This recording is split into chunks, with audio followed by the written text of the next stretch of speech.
Ini berapa? Inilah mobil SKCK keliling yang disiapkan oleh Polrestabes Palembang buat melayani warga Palembang yang nak bikin SKCK.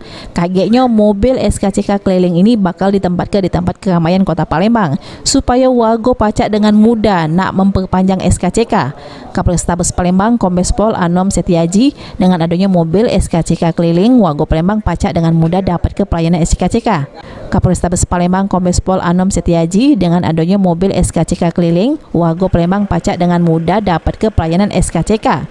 Rencananya Polrestabes Palembang bakal nerimo sikok lagi mobil SKCK keliling dari Polda Sumsel. Mobil ini adalah salah satu representasi dari pelayanan kepolisian mendekatkan kepada masyarakat. Ini adalah pelayanan SKCK keliling. Tapi untuk sementara yang bisa dilayani, karena sistem ini berkaitan dengan IT, yang bisa dilayani adalah untuk yang perpanjang saja. Ini ada petugas yang sudah disiapkan, lengkap dengan peralatannya dan sebagainya.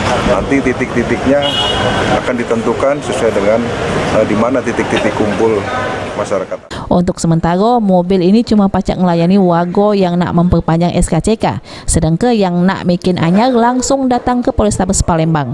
Abidin Yuwanto, PAL TV. Kelihatan dia.